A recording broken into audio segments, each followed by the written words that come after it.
to our In Conversation. I just mentioned I'm very croaky today. I recognised some of you were with us on Monday when I suspected I just got a cold. I haven't got COVID, so please bear with us. I'm sure Kirsty and Jim will be able to chat away very happily. So really, really chuffed to have you both with us. I know this is a bit out of your comfort zone, but you've got so much that you can offer people. It's just introduce you to everybody. So many people already know you in the industry because you've been going forever.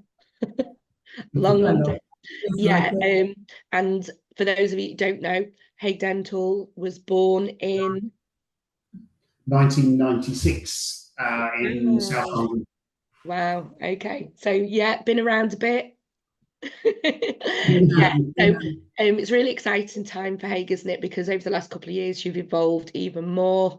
With Kirsty you've always been involved, haven't you? But you've started to grow your interior design side of the business, which is it just goes hand in hand, doesn't it? Best equipment in the world from you guys. But if we don't have that vision of how we want our practices to look and the vibe we want, then we're a bit useless. We're not the most creative when we're in practice. Stick teeth in front of someone and they're happy, but we're not interior designers, we're not business people on the whole. We have to learn all these things or get expert help in. So chuffed to bits that Hague have been supporting Adam for nearly a year now, which for me shows that you support practice managers, which is absolutely amazing. In so many aspects that we need help with, that the more people we can have like yourselves to help us, the better. So just wanted to kind of go through a few questions on the hot seat. So sort of technical design, when a practice is looking to refurb or maybe open a squat practice, what is critical? What's the starting point for that project? I suppose the starting point is to work out, is it viable or not? So that there's no point going down a road where it's not. So I'd say the technical design is there to assess the feasibility of the site before you start on the journey, and then halfway through realize this isn't for us. So it's a way to put all the right designs, legislations together to come out with something that would work, or prove it wouldn't work, which is just as helpful. Find another site. So I'd say it's for dental. We need nowadays to be creative, as you mentioned. Obviously, with the space that's there, we're in the middle of a city. It might not be as much space as we'd ideally want. Typically, we've got to be systematic. We've got to meet certain requirements that are out there as well. Even for me, when I'm thinking about the interior side, it's always the blend of thinking, okay, what's good for legislation, compliance, what's good spatially, what's going to work for patient journey, team journey throughout the day, and aesthetics. So you're thinking about everything all together, as well as budget, because that always often comes in to spoil the fun. But the technical aspect is really the bit that brings all those elements together before you look at the flowery bit, really, that I do. But I think that's really interesting, because I mean, I visit practices, you visit practices, and when we've got established practices, that have been going 10, 15, 20, maybe more years, obviously it's kind of, we're having to adapt, use what we've got. So I suppose if you've got, if you are doing a squat, then you could save yourself a lot of problems if you can just actually get one that fits all of those things you've just mentioned. We're doing one in Birmingham at the moment where it's a massive practice, but the owners came to us because the flow of the practice just doesn't work. They've got two entrances, clients don't know where they're going, so it doesn't work spatially, it doesn't really work on a legislative level.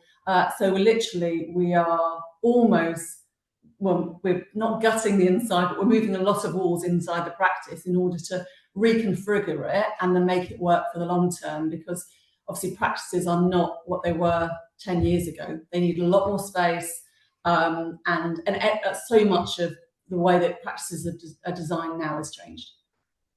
Yeah, it's I think that's the thing. It's, and also from a business point of view, you know, how many rooms, and it might not be how many rooms can we get into this one building. It's got, like you say, it's got to flow. We've got so many things, you know, we've got decon rooms now, which, you know, are ideal. Obviously, I do know practices that don't have a decon room even now, but you know, it's getting harder and harder to function and meet that legislation. So obviously it's really difficult for us to visualize what we want things to look like, what they want to flow like. So you've got a showroom, so you know generally would at the initial part invite people into the showroom. Yeah, so I think the showroom is a very important way to communicate. People in the dental industry are very talented, intelligent people, but often plans and pictures on the internet are just not enough.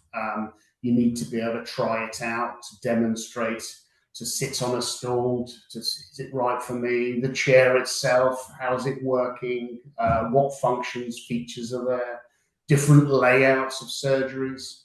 It might be that a dentist has been working as an associate for the last decade in a certain way, and that's what they're used to, and they're not aware of what else is out there. I mean, going back to the technical design, it's where we allow for future proofing. So again, if you take an empty property and say, I want this to be the 6th surgery practice, but I want to start with 1 or 2 surgeries, we're future proofing in the technical design to allow for this. This sort of conversation happens in the showroom where we can explain what we mean. That, okay, you don't want to be redoing a wall twice, the flooring twice. We want to make sure there's some conduit with a draw cord to pull through.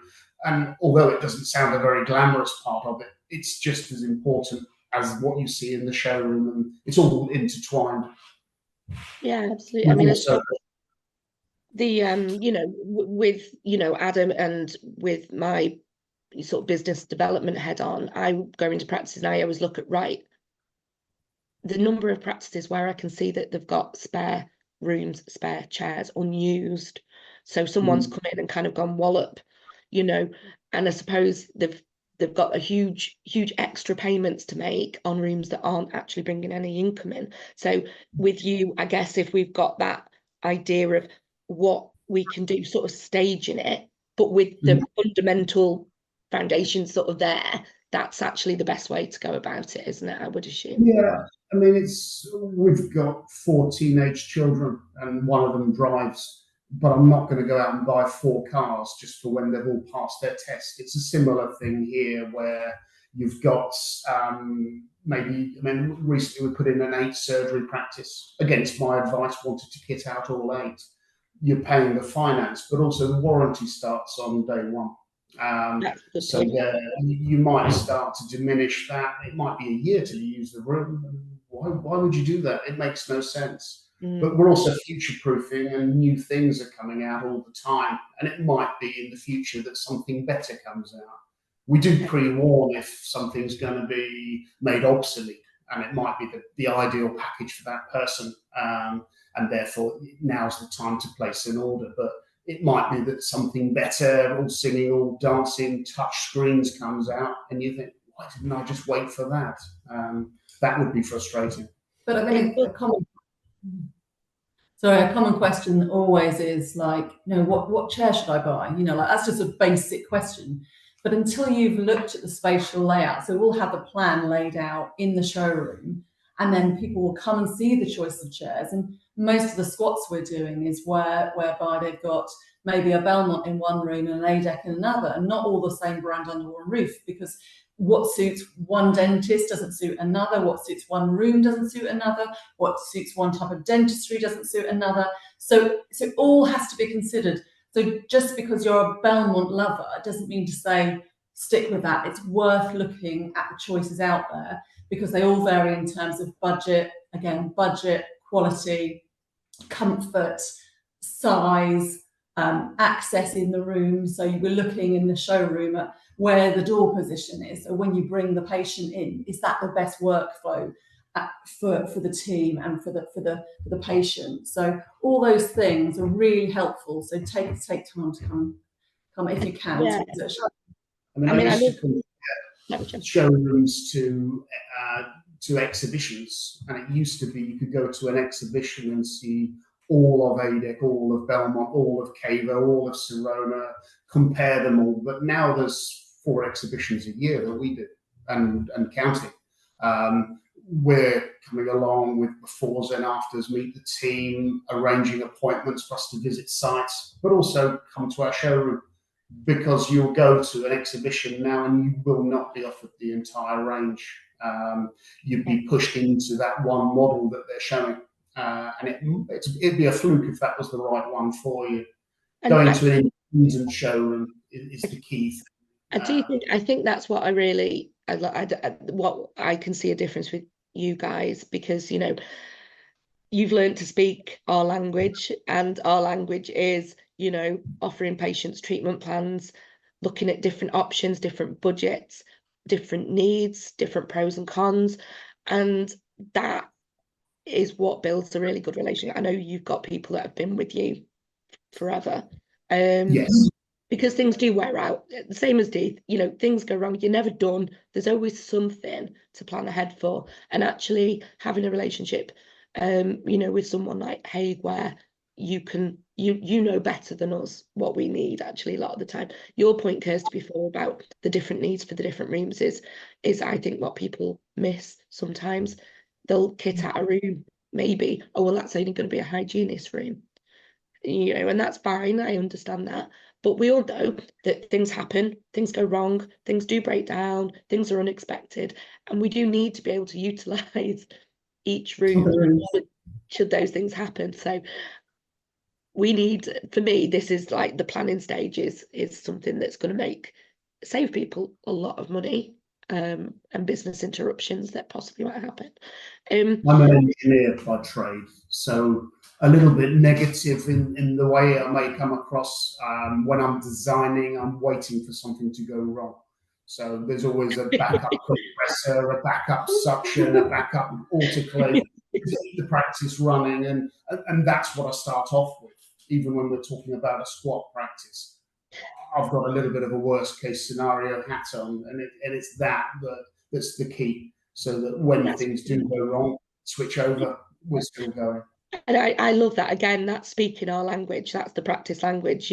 I've got the massive respect for the dentists that put on Instagram the cases that have gone wrong, rather than hundreds of cases that look brilliant. It's like you learn more from actually being a bit more humble, bit careful. I know, that worst case scenario is definitely something that people should factor in, because it happens, doesn't it? So if we wanted to kind of have a look at what something might look like, I'm guessing you guys are able to give an image, provide, I don't know, is it like a 3D image? I don't know, you tell me. So I suppose that's the change, one of the big changes for me. So my background was design and therapy all those years ago, but when I came into working with Jim after having 4 children, I was in customer service and helped with marketing and bits and pieces, but always had that love of helping people in the showrooms with bits and pieces in terms of choosing colours, cabinetry, flooring, and that sort of thing. But a couple of years ago, we decided to grow the business, which meant that we had somebody else come in to run some of those other bits that I did. And so now I do interiors full time for people, which I absolutely love, because I love working with people, basically. So what I do now in terms of helping people with the interior side is not just provide obviously the design and the spatial layouts that we've been talking about, but also consider really the visual of what this is going to look like. There's a lot of interior designers out there who just provide a mood board and some pretty samples. But what I'm going to show you now, if that's okay, Lisa, is just some examples of some renders that I've done. So let me actually, before I do that, find the right one. So let me come. And I've got to admit, me visiting lots of practice, I've seen the work that you've actually done, Kirsty, and it is second to none. I've never seen anything like it. I'm just going to present because you can see a picture. Can you see that? Yeah, it's beautiful. Perfect. So this was a relocation project you did. I just want to emphasize before I show you some of these, you'll see big and small. We'll help with anything from just changing a flooring to think about a very inexpensive reception desk. So this desk, for example, is an off-the-shelf desk, and it's about £1,500 to buy, but it's a really clean look for a desk, and it fits the space perfectly, because obviously we've planned it out to make sure we've got enough space in the room. But people can immediately see with this new 3D visualization software basically what they're really going to get for their money, and that's what I love about it. It gives people the confidence to take their practice to the next level. So this one, for example, was a lovely couple of ladies in London, and when I first showed them this, they were unsure about the goals, and they was like, oh, is it too glitzy? How do I feel about this? But I have to say they absolutely love it now. And they said every single patient that comes in now just loves the feel of the practice. It's not too bougie, because there's a lot of bougie practices out there, and that is definitely not for everybody. In fact, I think it's for a very small percentage of practices that would like that look. But if you want that, we can do it. But I think a lot of people just want something that's comfortable, clean, and inviting. That's one of those. Let me just move on to some more. This is a big development we're doing, but I just want to show you on the other end of the spectrum in terms of size of projects. A little reception. So this was in an older residential building, yeah, it's just a very small reception area, but we put a window in so the receptionists that were sitting here could see through to people coming in and out, because they kept complaining that they couldn't see people leaving the surgeries upstairs. So we created a really nice room. Larger squat practice. Again, so just creating a really nice feel, but people understand really where their money's going and in terms of making these changes. This was a reception in a very busy part of Angel in London that we did last year. And again, 4 receptionists. So really had to think about, because there wasn't a second entrance, how the logistics of something like this was going to come together. So we offer, I think we might come to talk about, we offer project management as well to help people really plan, okay, if we're going to be doing a large front of house like this with so many people in the team, how's that going to work? Yeah. DDA toilets, store of my life. I spend my life designing DDA toilets. How do you make them pretty? I mean, that's the first one I've looked at and gone, yeah, that's pretty. That's a hell of a job. This one's compliant, fully compliant. Yeah. It doesn't have to look so plain and cold. I think there's another one further on, this one as well. Oh, another wow. DDA toilet. But it can be warm and inviting. It's the first place that patients go when they come in the practice, tends to be. They go to the toilet. So make it a nice space. The patients will judge the practice by the toilet in the same way that perhaps, I'm speaking for myself, but I judge a restaurant by their toilet. And if that's tidy, then there's an assumption that the kitchen's tidy, and it's the same in your practice. If the toilet looks clean, then the decontamination must be as well. It's completely unconnected, but it's a mental thing from a patient. I think it's from a human point of view, to be honest, as well. So they're stunning. I love it. All of them. They're just. It's a great way to communicate from us to our customers what we're looking to achieve. But then for our customers, it's a great way for them to win their team over. No one likes having the builders in, but I think if you can show visualization like this is what we're aiming for, and you can pull the whole team in so that everybody can explain for a bit of disruption to a patient, and it just brings everyone in line, really. The amount of practices I step into, Lisa, and they say, oh, I've got a grumpy receptionist, they're really not going to like this. And I say, work with them, let us work with them to find out what they need. You know, at the end, they're like, thank you so much. But it takes some getting there. And that's what, you know, at the end of the day, we're there to listen to not just what the principal wants or the practice manager, of course, but also the whole team if you want us to. Some people say, oh, there's too many cooks, actually, if we get other people involved. But it does make a difference if you've got a grumpy receptionist. Yeah, well, hopefully, yeah. hopefully you haven't got a grumpy receptionist and they get on board. We're, No, we're kind of looking at the front of it, the design, the flavour of a desk, or the whole waiting area. But then we're also interviewing the receptionist to see, well, what do they need? You know, they've got a card machine, a printer, where's the cup of tea go, the sellotape, the stapler, and then we can work out pigeonholes and a space for everything, and then marry the two sides together, so it's a practical solution. I was going to say, it's got to be practical and workable, hasn't it? You know, and you hit the nail on the head. You know, when you've got a beautiful practice, people's attitudes change, not just the patients, but the team. They're proud to be there. You know, if you're recruiting, then people walking in, you do get a different type of person attracted to your practice. And it just mentally, I mean, it's the same when we, you know, the other practice managers on here will be empathetic with me. When we change uniforms, you know, it's like getting 40 people to agree on colour. It's a nightmare. But the minute they've all got that new uniform on, it's like different people. It just elevates people's mental states and enthusiasm and professionalism. And I mean, that's beautiful. Every single one is absolutely beautiful here. I partly came into this because we had a very long-term customer who we put lots of used equipment, because we used to sell a lot of used equipment over the years.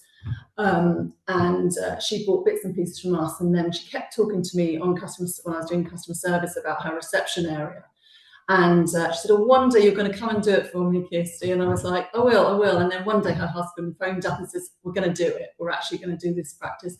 And it was, you know, fairly run down area really, but the practice just could do with some love. And the day that I went back in to see her after we'd finished it, she just broke into tears, and she just said, "You've changed not only my life here, but a lot of my team's life, because it just makes such a difference to the, you know, how people feel about going to work." Yeah, and I think it just makes us all up our game that little bit more, which, you know, is amazing. So I'm guessing that, you know, as far as, so what would be the first steps? Getting, you know, going to the showroom, sitting down. You, I know, like to get to know your customers. They're not just customers, because you want their personalities to be involved in that design as well, don't you? And I think that is what makes it different. This is a whole different experience than looking on for a desk that you can order online and things like that. Obviously, that comes with, you know, a higher price tag than doing that other route. But I think everyone probably can see why people would choose to do that. But you can offer lots of different budgets and finance, I'm assuming, as well. Definitely, you're paying more for the design, without a doubt. A lot of work goes in those designs. We've got real items.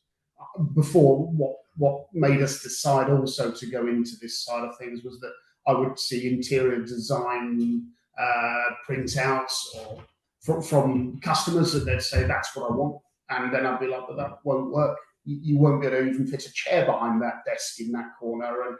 But if you could put me in touch with the designer, and then we can see where this desk is coming from. But no, it's just a visual.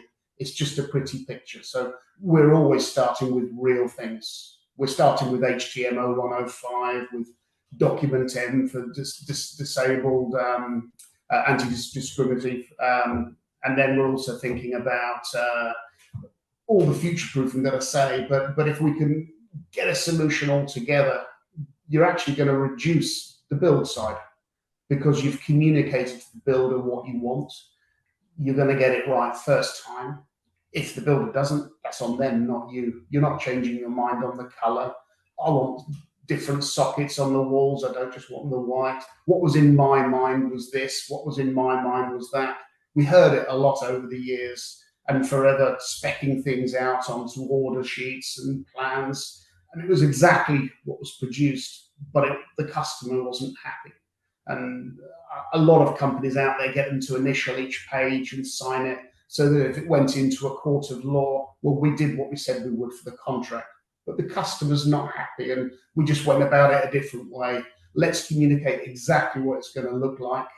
And then if the customer's not happy with that look, we'll change it. But before we set foot on site with the trades. And once the trades go in, it goes in less time. It's right first time. And those are the key differences.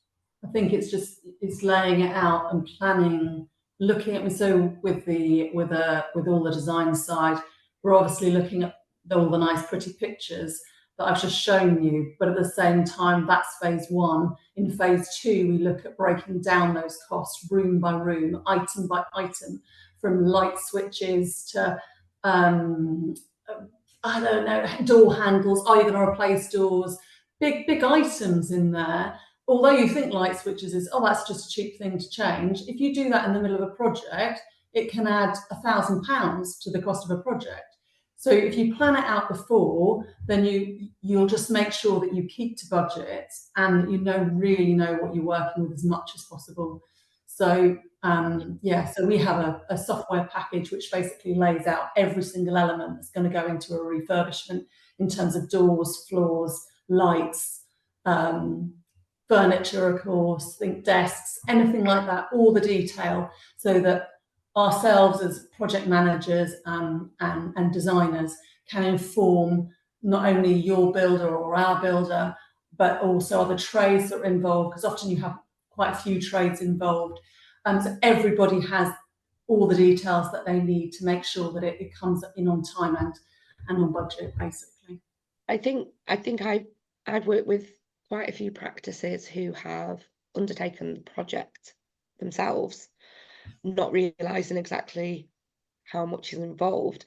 And on a few occasions, what I've seen is what they originally wanted changes. They get told, oh, well, we've come across this now and we can't do that, so you're going to have this. So ultimately, you're paying all this money for something that you thought you were being promised, and then it didn't happen, and the disappointment, it takes off the shine altogether, doesn't it? And I think it is that, when they're spending that money, they don't want to compromise, do they? Yes, they want, they may have to be told a couple of things that isn't possible, but if you know that from the beginning, it's a much better way of doing it, isn't it? You just want to be able to see what's available, what's possible, kind of look into the future, and then work out, is this going the right way or not before you start.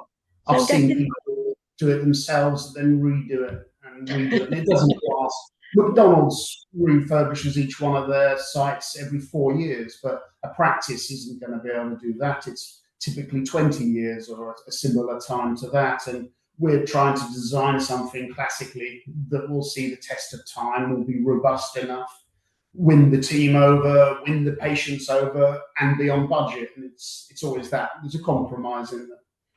We do have quite a lot of practices we work with where we just do design work for now. So we're not undertaking the whole thing. So that's worth people knowing, because often they've got their own builder, they are happy to run it, and they haven't got the budget to do it. But if you just want us to do the design work, an element, because a lot of the other big companies out there supply equipment, and a lot of the others, they don't do this aspect, and this is what makes us unique. So one of the reasons, lots of reasons. Yeah. No, I agree, and that's why we wanted to support you guys and let people see the difference, because either way they're going to be spending money, and it's like, how about you get what you want? And I'm very much like, I'm creative up to a point, not particularly creative, and it's things like, when we're doing things, marketing in work, in practice and things like that, I will have an idea and I will send it to my designer and go, see what you think of this. Because if I feed too much, it's my limited creativity. Whereas if you actually go to someone, there you go, see what you come up with, 9 times out of 10 they come up with something that I go, oh my goodness, I love it. And it's I have people come to me and varying, like some people know exactly what they want.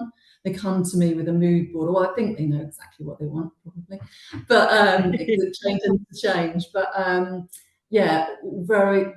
whereas another person might say to me, I've had one last year that we opened and said, all I want is red and blue upholstery because on my chairs, because my clients always say they love it, and I want an award-winning practice, please. And that was it. And they literally left us to do it, to open it and to organise it for him.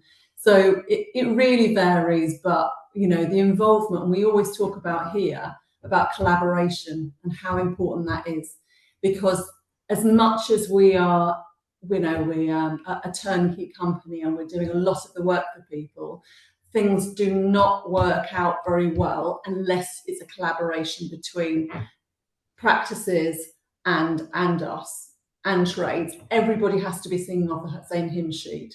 So we have, I don't know how many WhatsApp groups I've got going, lose track of how many different WhatsApp groups. But, you know, just somebody just will message me, a lady yesterday, she was in a panic about something because the builders were there. And I'm just like, no, don't worry, we're here for you. But it's always that constant communication and reassurance during a job like these, because it doesn't matter how, whether it's just a toilet or whether it's a much larger phased project, you know, you just need to make sure that everybody knows what's going on so they can reassure patients, team members, all that stuff we've been talking about. And I think, you know, the fact that things can be planned and you are so experienced that you do sometimes anticipate, you know, well, hopefully this will be fine, but we don't know until we get in there, kind of thing, you know, because people are potentially losing money as the fittings are going in and things like that. So I understand that, you know, you just kind of plan for that thing and make sure it keeps on time. We did a project, just a 2 surgery squat a couple of years ago, well, 2017, and it was I wish I hadn't done it myself. I kind of felt a bit of an achievement afterwards, but oh my goodness, dealing with the builders and the plumbers and the electricians, and we were about 2 months over, which wasn't a problem for us, but I know it would be potentially for someone else. And we're talking not meeting targets and all those kind of things.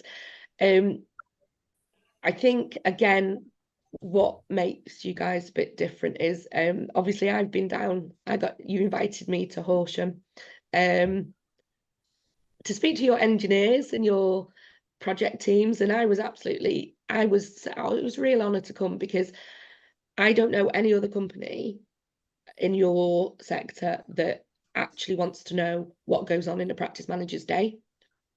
What are your stresses? How can we make it better? And your guys and girls were so open and wanted to understand how they can make our lives a bit easier. And honestly, that in itself for me is you know, a bit of a deal breaker when I'm choosing what companies to work with. And they were so funny. They were really, I think when I said, you know, when you hear us screaming about UDAs and targets and this is why, and that was like, But you know, at the end of the day, I think there are, you know, engineers particularly do go into, a lot of engineers you'll find will go into practices and they don't understand industry. They don't understand the day of a normal working practice. So when they're a bit stressed when you come into a practice, they don't understand why. So we spend a lot of time, you know, training our staff, getting to understand why in customer service. They took a lot of very difficult calls from a lot of very stressed out people who are losing a lot of money. And I mean, we were built on the basis of good customer service. Jim saw that there was a need in the market for a company who could really look after people, and that's still the same today. Amongst all this other great stuff we're talking about, the backbone of Hague is still customer service and just providing the right solution for people when they really need it. So. Yes, yeah, and that is, you know, obviously once people have had all these, they've got the practices up and running. Obviously we have got the maintenance, and the servicing. I've got I don't know if John mentioned, John is part of Hague, and John's coming with Olivia next week to visit my practice. Yeah. So we've got a new business development manager who actually is a treatment coordinator, so it's really exciting. I know, I was like really happy to meet her. She's based in the Midlands because we've got a new base. Well, it's not new anymore. We've had 3 years based in Newark, but now our coverage area is much larger. So hence why we're going to see Lisa. We've been talking about this for a while. Yeah, I mean, obviously I've wanted, you know, it's a long way. It's a long that'll be a lot of travel expenses to get your engineers coming up to crew. But yeah, we just charge a call out. We don't charge travel. oh, I've always thought of it from the practice point of view, so that why do you care where the engineer started? It's almost irrelevant. I think we've got to understand how you work. I don't want to come across as corny, but when I first started working on the equipment, I could visualize exactly how all the electronics, the pneumatics, all the mechanics could work on something and fix it. But how's it being used? What's it being used for? I didn't know. That took a lot of understanding. And that's what I'm passing on as the difference. And how you charge a customer, you're charging 3 hours to get there, but then they're thinking, did it take you 10 minutes or not? It shouldn't even come into the thought. That's to get an engineer to you, parked up, and then so much per sort of 15-minute spell, and then the parts. And it's just a transparent sort of way of doing it, really. and again, it is part of building a really trusted, transparent relationship with a company that we're working with, and a company that we've been using is now no longer, well, it's been sold actually, so it's perfect opportunity for us to get all our maintenance and support over to you guys. And really, as people know, this isn't a sales thing. I work with and support people that I actually use myself, be it compliance or anything else. So yeah, I'm really, really chuffed that John's coming over, and I can meet Olivia, because again, you've employed somebody that actually has been in practice and gets it. It is, you know, pretty spectacular, honestly. And you get reps coming in all the time from different places who've never worked a day in practice. It drives us mad, people, doesn't it? Our customer service hub get calls in from customers, and sometimes they might sound irate, but they're not. They're hugely frustrated with the compressors down and 4 surgeries are out of action, and it's a way of empathizing, understanding what someone's going through the other end, and then you can help them in a much better position. And that's all it's about, really. It's being able to do the right thing. This is the thing, you know, we want to work with people such as yourselves. You know, things go wrong. They go wrong. Nobody's fault sometimes, but sometimes it is people's fault. Sometimes nurses, you know, haven't drained the compressor. Sometimes filters haven't always been. And I know you guys are very educational in, you teach the prevention. Again, talking our language, prevention all the time, you know, and cure planning, prototypes, you know, all these things that we do is what you're doing. So we understand that. And I do genuinely think that's what makes you absolutely stand out from everybody else. And the value that's in that is priceless, to be honest. Does anybody have any questions? You can either pop them on here, or if you want to contact us afterwards, this is going to be sent out to everyone that registered and also the rest of our Adam gang. Bear with me a second, we've just had a question come up actually. This is from the lovely Kiri. How do we have any advice on renovating listed buildings? It is just the externals that are important, or are there internal restrictions also that may compromise space design or flow? If so, how do we make the most of any restrictions? Okay, so planning restrictions, I assume. So to concentrate on the planning restrictions to begin with, there would be the change of use potentially. It depends really what category the building falls under already. Then you've got the externals, obviously very important. How can you change it? That's a separate planning application. There'd be a third planning application for any advertising you want to put on the externals as well. So potentially there's 3 planning applications, as with any building. But when it's a listed building, then there's also working with the Heritage Trust, or where it's listed, the conservation company. So we often bring in a consultant ourselves who specialises in that and can help with applications, can also help with dealing with the heritage firms. Sometimes we can bring in an architect, although we can do all the drawings in-house, but if someone's got a particular leaning to a certain trust or a certain sympathy towards the more elder buildings, then it's treating it the right way. But again, it's planning, making sure you've got everything you want. There's a lot more involved in sometimes in a listed building. But yeah, the reward at the end, it could be in a great location, the look of it, it's part of the community, so many positives as well. I mean, I think the key for us recently, because I think I've got about 11 different planning applications that we're involved with through when we use a planning consultant, which will free up a lot of time for anybody doing, going through that process and take some of the stress of it. But we then will get involved with providing a plan. So just to briefly show, that's what I was just doing a second ago. And this is a different sort of shop front, but we can provide all the visuals that they'll need for a planning because if you're going to change any of your frontage or there's any aspect that you're going to change due to restrictions through listings and things like that, we'll provide elevations to make sure that all the details are provided, scale drawings, CAD drawings, to make sure that the council know exactly, basically what you're looking to change. So we'll work with you on that. And I've got one at the moment where we are working in Essex on a project, and I think it's rare, but it's been back into the council 3 times because it's in a conservation area.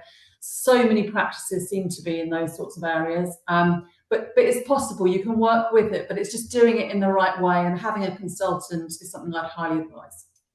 Kiri just added that it is already a practice, and I think I'm right in saying, Kiri, that you and your partner have taken over a practice and are looking, at some point maybe for extensions and change of. You're obviously going to want to make it your own at some point. I think I don't need to convince you to get in touch with Kirsty and Jim. I think that's probably something that you can see would be a really sensible move. But yeah, I suppose if you're looking, it's how much you're looking to change, isn't it? Yeah, I mean, it tends to be phased, a lot of it, when it comes to a project. If you've taken over a practice you want to make your own, which is we get a lot of calls about that kind of in that scenario. It's a rundown practice and we've taken hold of it. But it's really thinking about, okay, again, what Jim says, like, what's your priorities, what's for now and what's for the future, and we will help you plan that out.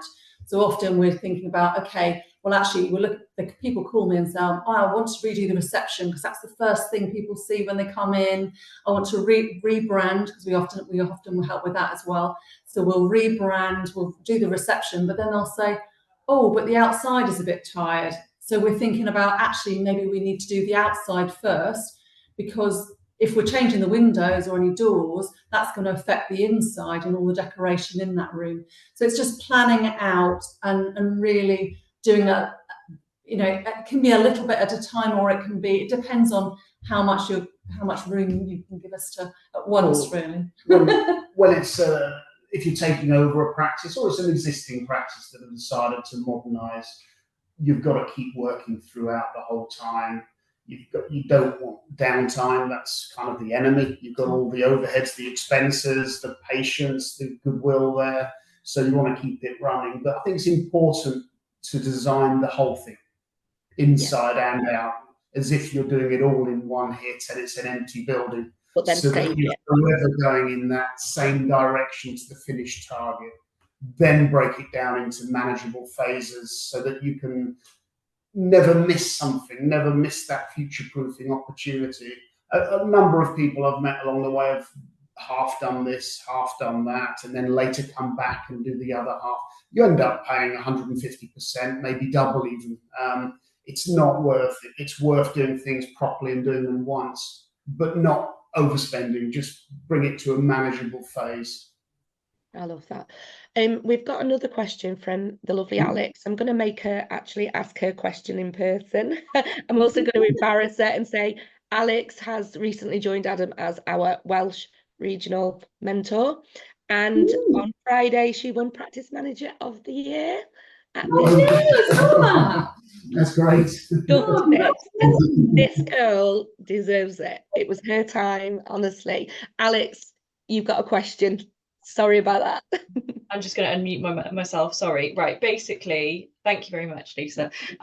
We are a 3-surgery practice. There is a residential flat above the practice that we're considering going up into. I just kind of want to know what your thoughts are on what we need to consider, what the first steps would be. I need to assess how viable it is before we kind of even think about it and how much it's going to cost, obviously. But it would just be interesting to see what your guys' kind of thoughts on that were.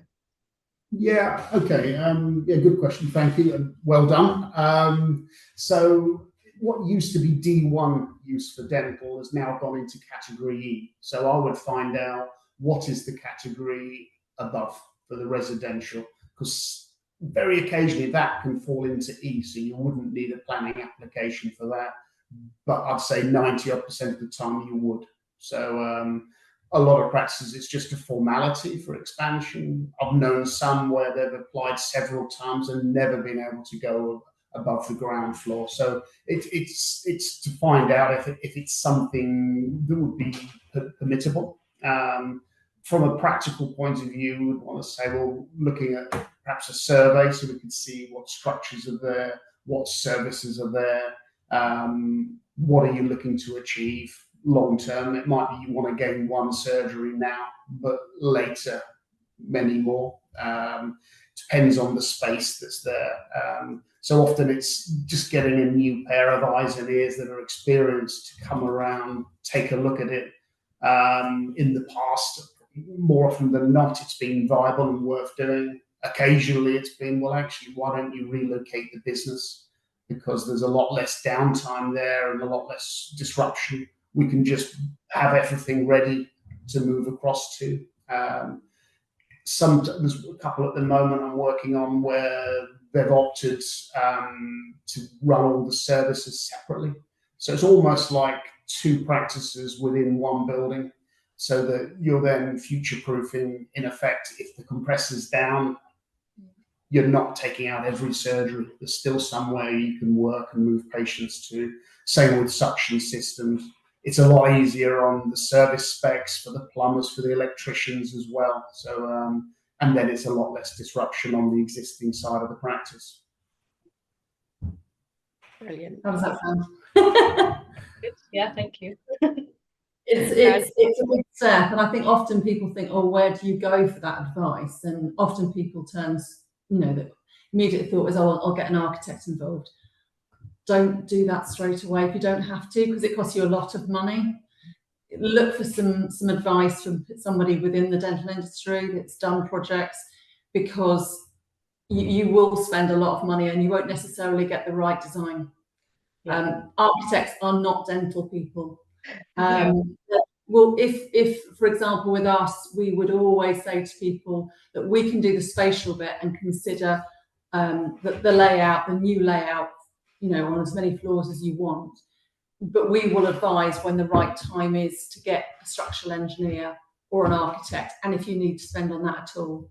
But you will spend a lot of money as soon as you take that big leap of faith. Yeah, this is what I'm trying to just assess before we go anywhere with anything. Yes. Think about where the stairs would be from one part of the building to the other. Is that cutting in? You're going to have to connect the two.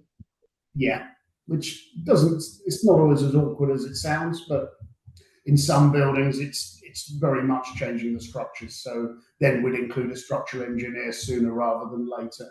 Mm-hmm. Okay. Yeah. Thank you. Yeah, it's interesting. I've been in.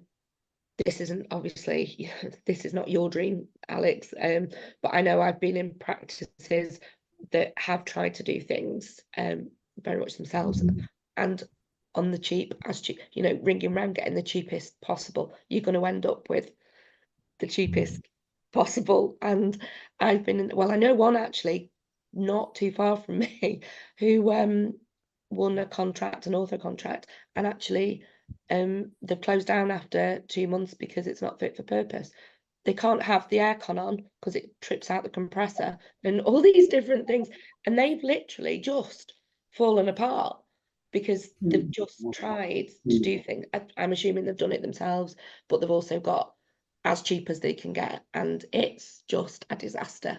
And I just think sometimes if you can pay a few £1,000s and have someone who's done it 101 times before, it saves you doing a whole lot of new learning, taking it on, losing a last childhood memory or whatever you have, and suddenly you're doing all of this for once. If you decided we're part of a big chain and this is going to be the first of 50, then it's worth learning, and I'm happy to help people. But yet, if it's sometimes I've spoken to dentists, they're broken down that they're going to have to take weeks and weeks off to do their own project management, to do their own learning of all the different legislations, and they're like, that's not worth it. But if there isn't a project manager appointed in any one of these projects, whether it's an expansion within, a relocation, a squat, even just a surgery refurb, there needs to be an element of project management there. And if you don't have one, then you've got to look in the mirror. It becomes you. And you're handling the electrician, the plumber, the floorer, the plasterer, and it can be a nightmare. Well, I had a nightmare. I mean, you guys know that I work alongside Gilly in practice, and this guy he was an architect who offered to project manage it for something like £60,000 or something like that, and we just said, no, it's only 2 surgeries, we're 3 minutes from the other practice, we'll do it ourselves.